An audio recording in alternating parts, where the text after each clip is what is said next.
ফেসিবাদের পতনটা একটি রক্তক্ষয়ী আন্দোলন এবং সংগ্রামের মাধ্যমে ঘটার কারণে এখন সামনে এসে পড়েছে ওটা যে ওদের বিচার আগে করতে হবে।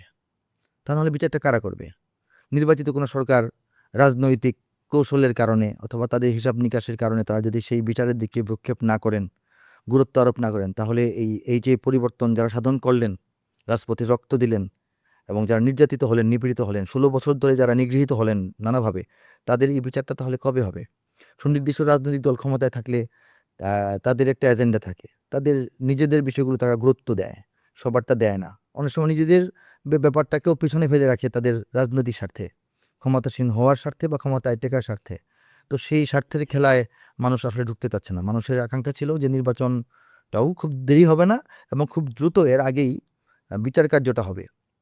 বিচার বাস্তবায়ন তো শর্ত সাপেক্ষ। আজকে আসামিদেরকে পেতে হবে, ধরতে হবে, বিদেশ থেকে ফিরিয়ে আনতে হবে, কিন্তু যার যে প্রাপ্য, অন্তত যে রায়টি তার পাওয়া প্রাপ্য, খুব বিচার বিশ্লেষণ করে, যুক্তিতর্ক করে খুব দ্রুত যদি রায়গুলো চলে আসতো নির্বাচনের আগে, সেটা ভালো হতো।